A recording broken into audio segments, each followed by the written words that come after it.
And welcome back as I start breaking into the National League.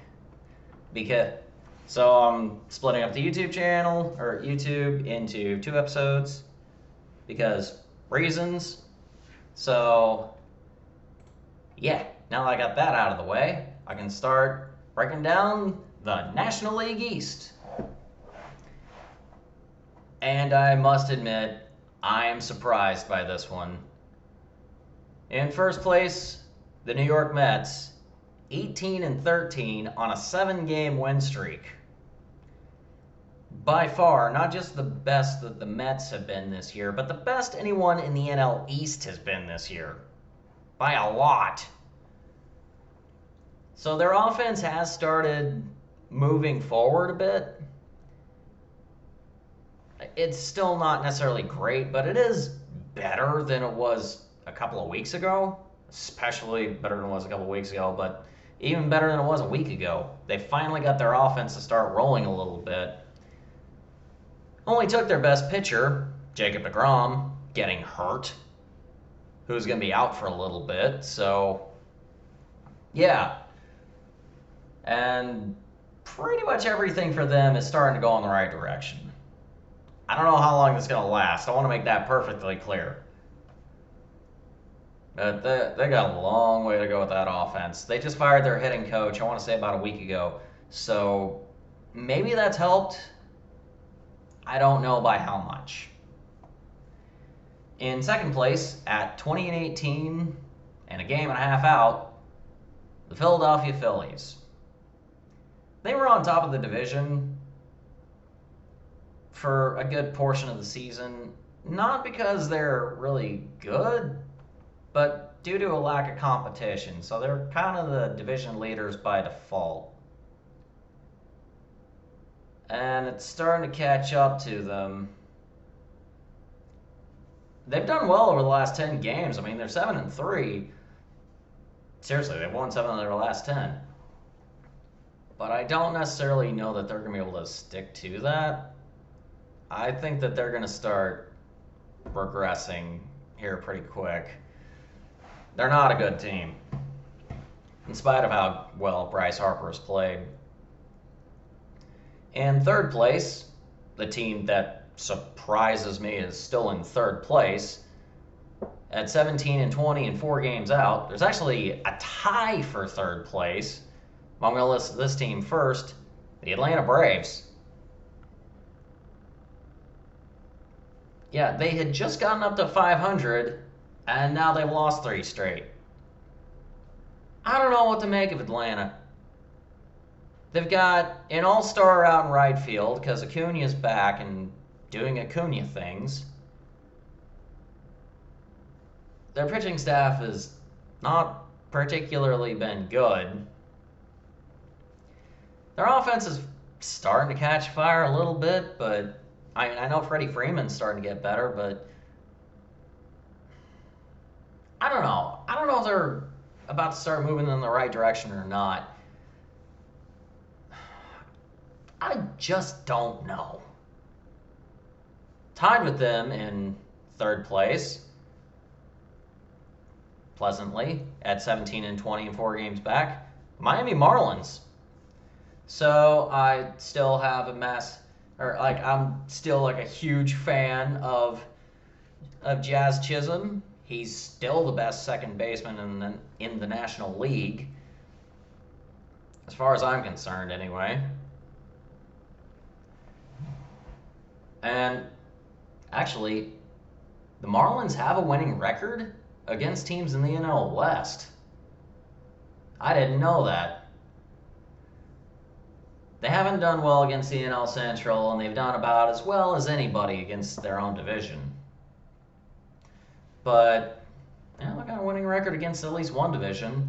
They're on a 2-game win streak, which means they just took a series. Look out keep watching Miami. It's still fun to watch them. I genuinely will go to my baseball app and just watch the Marlins. I do not care what the result is. They're just a fun team to watch. And then in last place, the one that's breaking my heart right now, the Washington Nationals. They're 14-19.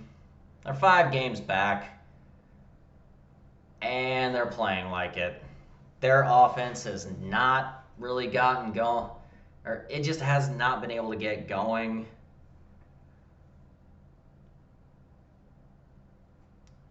They don't have a winning record against anybody except St. Louis. They just cannot get it going on offense. Their pitching staff is kind of hit and miss, honestly. I mean, you don't know what you're going to get with Patrick Corbin. Strasburg is still out. Max Scherzer is still doing Max Scherzer things.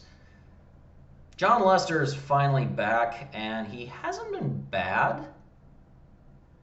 Or he's finally pitching, honestly. If they can get healthy, or at least healthy enough to get into the race, then they could be an interesting team to watch, but I wouldn't bank on it. And honestly, that is where I'm going to wrap up the National League East with, in first place, the New York Mets, second, the Philadelphia Phillies, in third, the Braves and the Marlins, and then in last, the Washington Nationals. And now, moving on to the National League Central. Swap a couple teams around, and you got what I expected that one to look like. In fact, this division probably makes the most sense out of any of them.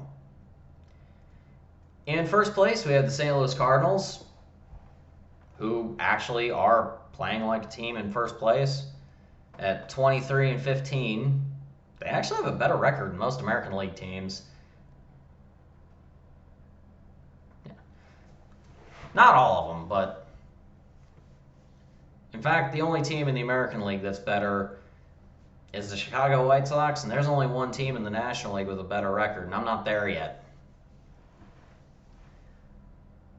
So, yeah, it looks like St. Louis is going to keep right on rolling. Their offense has started to actually get going. I need to do a deeper dive on St. Louis in general, because for the first time this season yesterday, I finally watched at least part of a Cardinals game. Though St. Louis won that game, they lost the series, and that win was not the story. The win goes to the team in second place, the Milwaukee Brewers. Corbin Burns set the record for striking out the most players, or striking out the most batters before issuing a walk. It's the middle of May. Corbin Burns finally threw a walk.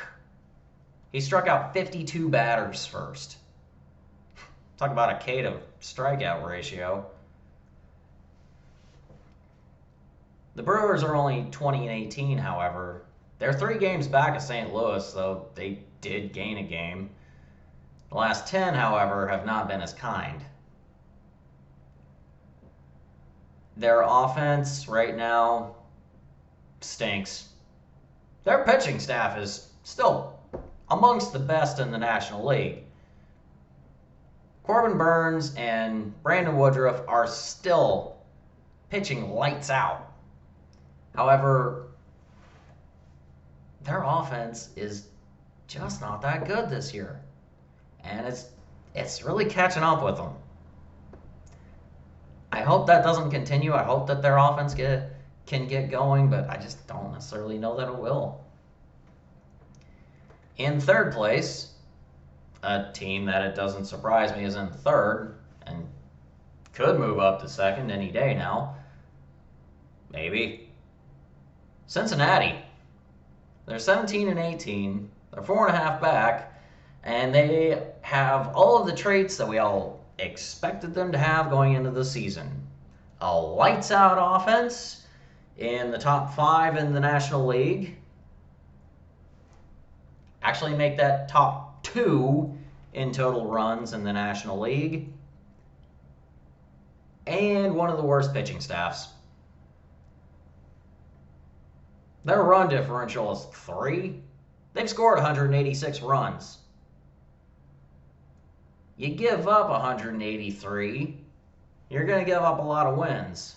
Luis Castillo has not pitched up to the standard that he should be.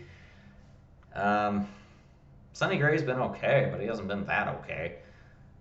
And if they can't get their pitching staff sorted out, then they're going to have problems this year, and they could start tanking. But right now, their offense is the only thing keeping them at playing average right now. In fourth place, just when you think that their offense is going in the right direction and that they're going to start surging and competing with St. Louis, they lose 3 straight. The Chicago Cubs. They're 17-19. They're 5 games out. And right now, they're just playing average. They're not showing any real signs of life. They're not competing. Any given day, you can look at the probable pitchers. You're probably going to know who wins when you're looking at the Chicago Cubs, because they're not doing anything outstanding. Yeah, they're 3-0 against the NL West, but outside of that, they're not doing anything. They're just not. Moving on to a team that is also not surprising for their positioning. In last place, the Pittsburgh Pirates at 15-22.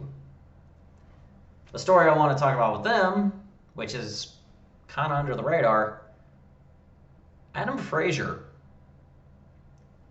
At least starting yesterday, I don't know if it's still true today, but it was yesterday. Adam Frazier led the National League in hits, total hits, with 43.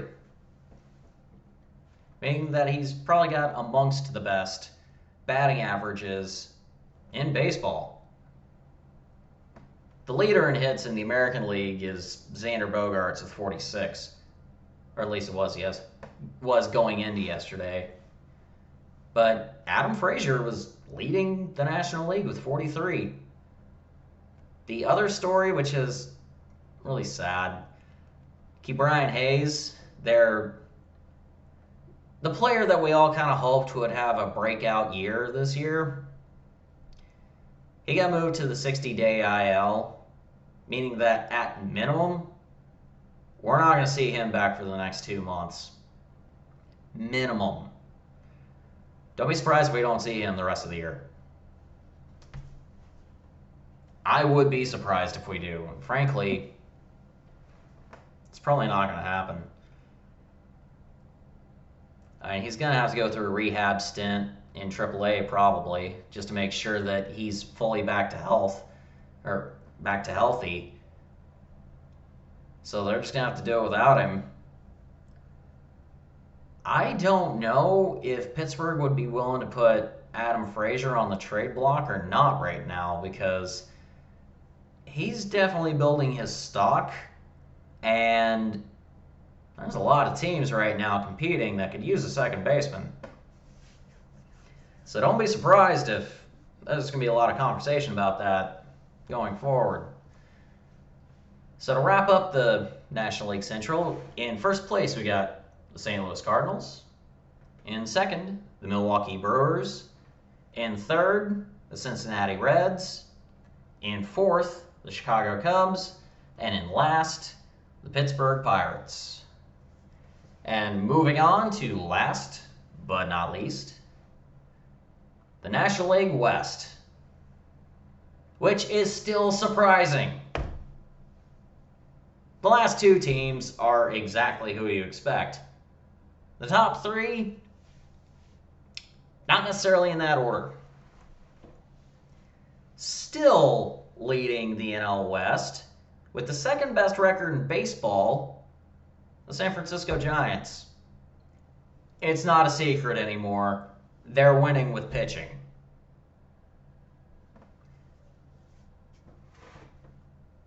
Buster Posey's done pretty well as a catcher, and his backup, I don't remember the guy's name, has been a pretty good backup to give Buster Posey a little bit of time off. But their starting pitching has been the story. Johnny Cueto had a bad game, but the rest of that pitching staff, Kevin Gausman specifically, they've been doing really well this year. Offensively, they're doing okay. They're not really doing that okay. But, yeah, no one has been able to go into Oracle Park and win. It really just isn't happening. They're 14-4 at home. Far and away the best home record in baseball. The Mets are 11-4, but they haven't been as impressive at home as the Giants have. Pretty much everyone's kind of just expecting the Giants to start imploding, but if they keep playing the way they are, they really don't have to change much. They can continue doing exactly what they're doing. Gabe Kapler doesn't have to change anything. I mean, make adjustments on the fly if you have to, but what they're doing is working. In second place, you expect them to be in second place, but not necessarily with that record of 21-17. The San Diego Padres, they're still 2.5 behind San Francisco, and Tatis just tested positive for ye old virus. I think Will Myers also did as well, but don't quote me on that. But just when they start getting things going in the right direction, both pitching and hitting, which their pitching staff has been really good this year, something else happens. Somebody else gets hurt or tests positive, and they just keep getting held back. They're better than this. And yet, they're still winning. They are. Ugh. So painful. In third place, the one that's surprising everyone is in third, the Dodgers. They're 3 games back. They're 20-17. They lost 15 out of 20. No, I'm not making that up. 15 out of 20. They finally won a series for the first time in a month. Seriously, it was a full month before they finally won a series. Their pitching staff is still doing really well, but their offense just stalled. It was like their offense just died. I mean, statistically, they've scored 187. They have the most in the National League. And as far as Major League Baseball is concerned, there's 1, 2, 3, 4 teams. No, 3. 3 teams in baseball that have scored more runs than the Dodgers, and they're all in the American League. But most of those runs were in the first 15 games. Earlier this week, they had a game where they were up 13-0. They won the game 14-11.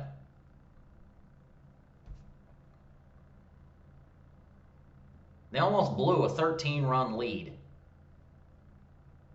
And that's been pretty much all of their offense over the last 2 weeks. So maybe their offense is going back into the right direction, but the numbers really don't tell the story with the Dodgers. You really have to be engrossed in what's going on to fully understand. And frankly, I don't. I just threw a bunch of information at you. I won't pretend to fully understand it. It doesn't make sense.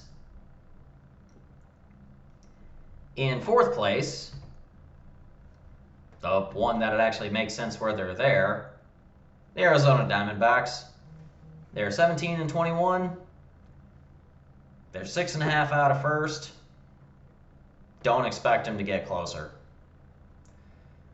They're still scoring a bunch of runs, but their pitching staff, it's awful. They've allowed the second most runs in the National League, behind only the Rockies.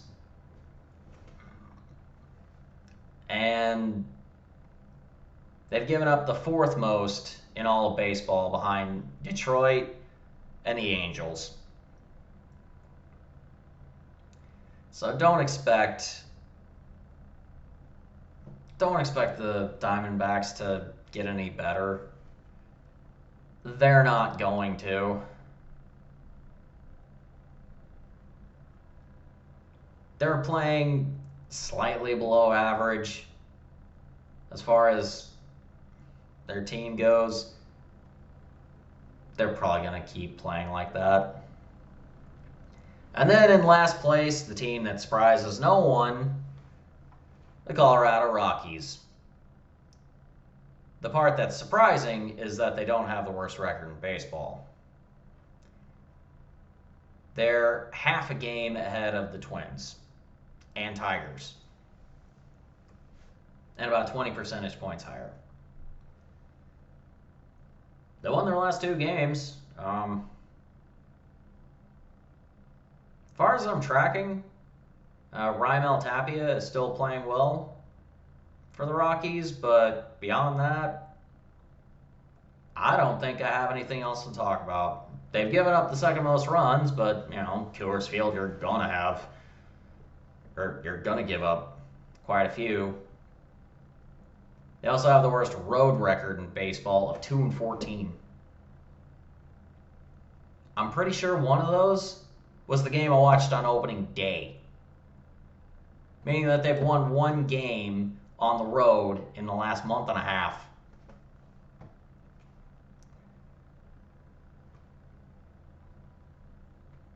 And it's not close. They have far and away the worst road record. They're 12-10 at home. Real hard to win when you can't win on the road. And frankly, I don't think I have anything else to say about them. What I can do is wrap up the National League West. In first place, we got the San Francisco Giants. In second, the San Diego Padres. In third, the LA Dodgers. In fourth, the Arizona Diamondbacks. And in last, the Colorado Rockies. And that wraps up the National League. If you'd like to let me know your thoughts, you can do so down in the comments below. Or you can come over to my YouTube channel if you're listening on my podcast. Let me know in the comments down below. Or you can let me know on Twitter, AdamOBaseball, at Adamo_baseball1. With that being said, thank you for listening. Cheers until next time.